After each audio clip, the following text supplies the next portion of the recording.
Continuando então a nossa aula anterior, agora a gente vai configurar um dos timers e como o timer 0 do microcontrolador ele é de 8 bits, o nosso timer 0, então a gente vai estar usando o timer 1. Então vamos lá. Primeira coisa que a gente precisa fazer é habilitar aqui a interrupção então do nosso timer 1. Então pegamos o datasheet, a gente vai aqui achar o nosso registrador que contém a nossa interrupção do timer 1, que é o nosso a interrupção por overflow aqui do nosso timer 1, né? Então ele é o bit 0 aqui. Para nós habilitar ele tem que estar igual a 1 do nosso registrador PE1. Então, digitamos PE1 bits ponto o nosso timer 1IE interrupt enable, né? Igual a 1. E nós precisamos também configurar então o nosso prescaler para nós definirmos um tempo para nosso estouro de pilha, certo? Nós temos que definir um tempo para o nosso overflow, então, né, do nosso timer 1. Então, nós vamos achar aqui também o nosso registrador T1COM, que a gente vai configurar algumas coisas, como alguns bits aqui, como os nossos bits 4 e 5, que são os bits que vão definir o nosso prescaler, né? Vamos pegar 1 por 8, que é o nosso prescaler maior aqui que a gente tem. Vamos também configurar o nosso timer 1 TMR1CS, que é da onde que vai vir o nosso oscilador. Vamos colocar igual a 0. Oscilador interno dividido por 4, que no caso o cristal dividido por 4, né? Você pode também estar escolhendo para pegar do pino T1, que é um pino externo aí que você pode estar jogando um clock no microcontrolador independente, né? Esse pino é esse pino aqui, certo? Mas a gente vai configurar para o nosso oscilador interno já dividido por 4, né? E também, então, no caso aqui, habilitar o nosso timer 1. Então, primeiro vamos habilitar ele, que é o TMR1 on, né? No nosso registrador T1COM. Então, T1COM bits ponto TMR1 on igual a 1 para habilitar e o nosso TMR1 CS igual a 0 para pegar o clock dividido por 4 já. T1 com bits ponto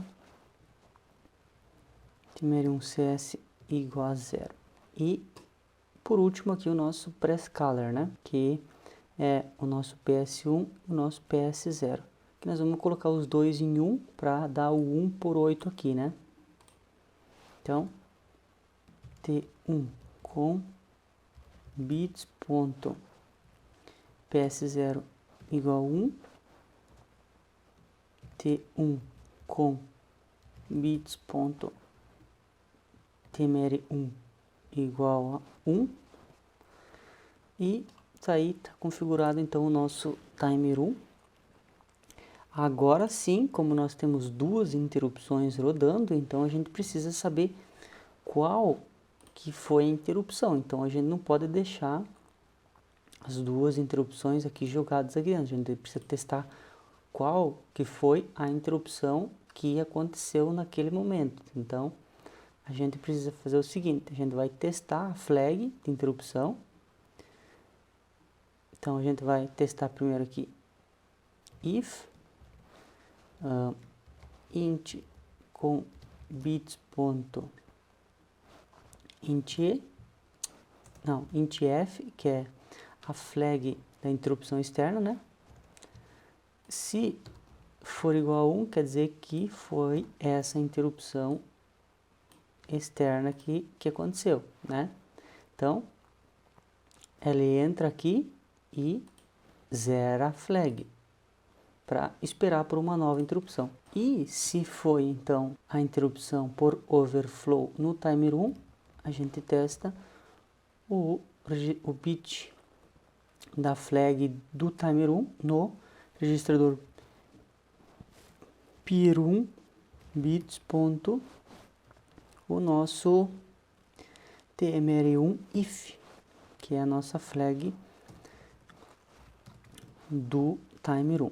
E então a gente vai inverter aqui o nosso, vamos fazer o seguinte, vamos criar uma variável, porque na verdade o máximo que eu consigo com esse meu timer 1 é até uns 100 e poucos milissegundos, e nós queremos fazer estourar a cada 500 milissegundos. Então vamos criar aqui uma variável, um signed char count, um contador, né?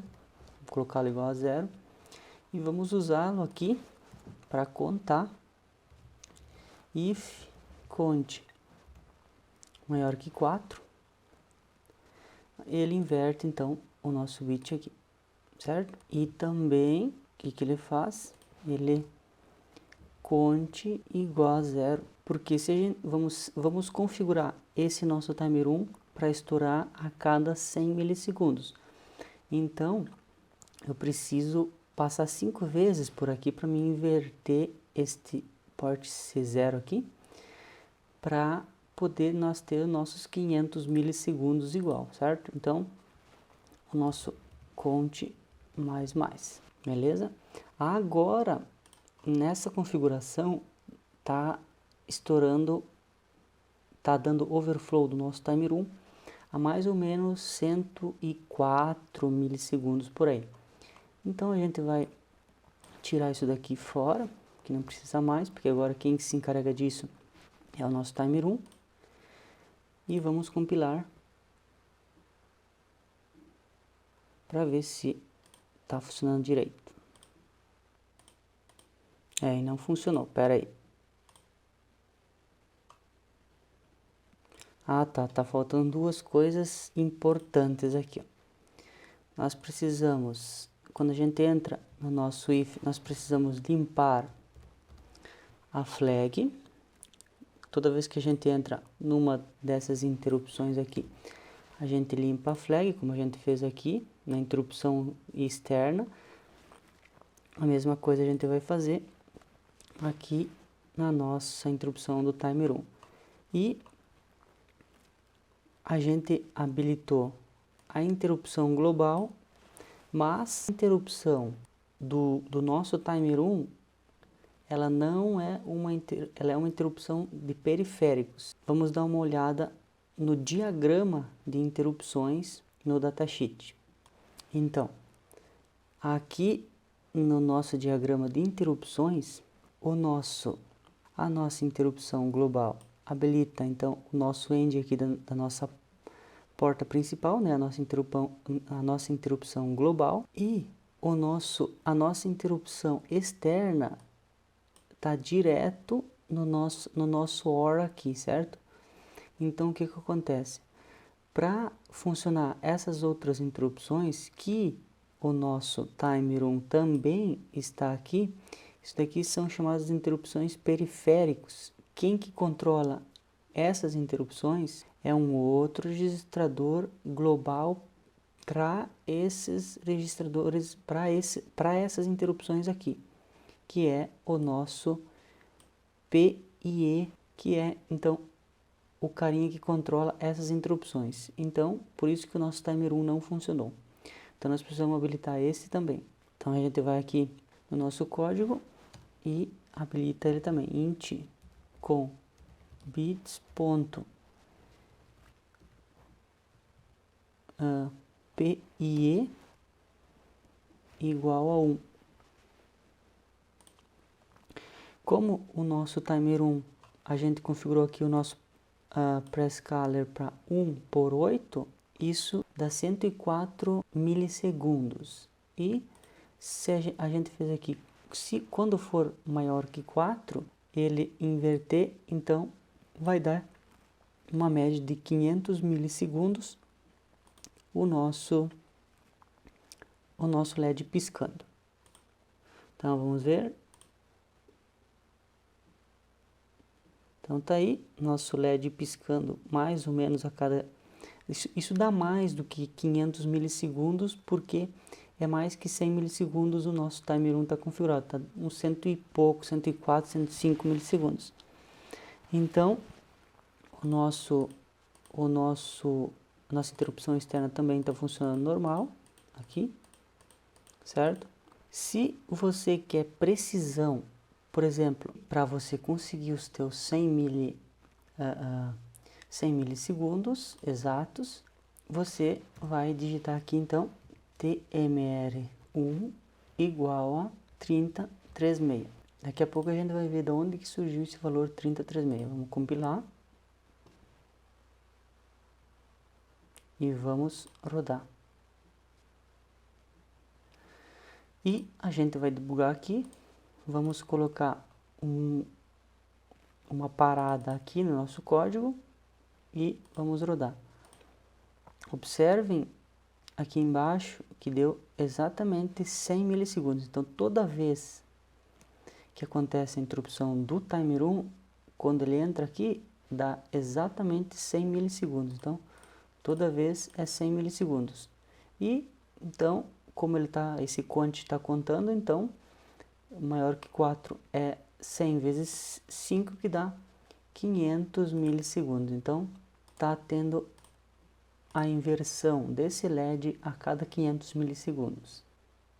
Certinho? E a nossa interrupção externa também está funcionando aqui, certo? Então, da onde que surgiu esse valor 3036? 3036 é o seguinte: para fazer esse cálculo, você tem que fazer o seguinte: você tem que fazer primeiro, você tem que saber primeiro o ciclo de máquina. O que é o ciclo de máquina?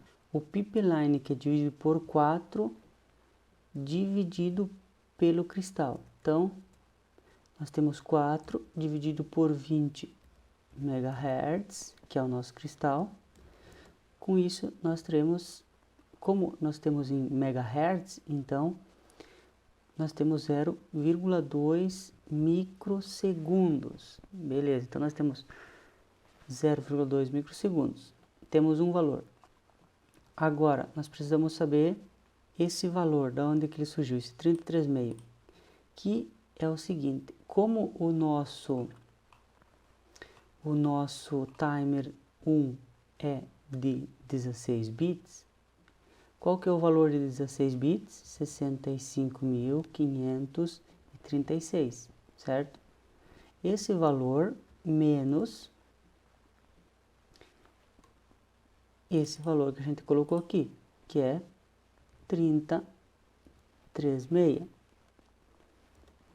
Isso dá igual a 62.500, certo?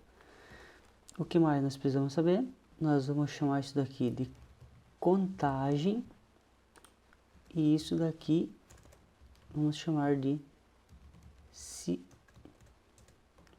ciclo de máquina. Então, nós temos a contagem e o ciclo de máquina. E nós sabemos que, como nós colocamos esses 2 bits em 1, o nosso prescaler é de 1/8. Então, o nosso prescaler é de 8. Então, nós sabemos também que o nosso prescaler é igual a 8, certo? Então, nós temos tempo é igual a ciclo de máquina vezes prescaler vezes contagem. Então, nós temos tempo igual a ciclo de máquina, que é 0,2 vezes prescaler, que é 8, vezes o nosso valor de contagem, que é 62.500. E nós teremos, vamos fazer esse cálculo, 0,2 vezes 8 vezes 62.500 igual a 100.000 microsegundos ou 100 milissegundos, certo? Então, esse é o cálculo para saber esse valor que vai iniciar, então, a contagem aqui do nosso timer 1. Então, toda vez que acontecer um overflow desse carregamento, ele já vai iniciar carregando com esse valor. Até chegar qual valor? Até chegar ao valor 65.536, que é o valor máximo para dar overflow no timer 1, certo? Então, está acontecendo uma interrupção, quer dizer, está acontecendo uma inversão desse pino a cada 500 milissegundos. E a interrupção do timer 1 é a cada 100 milissegundos. Então,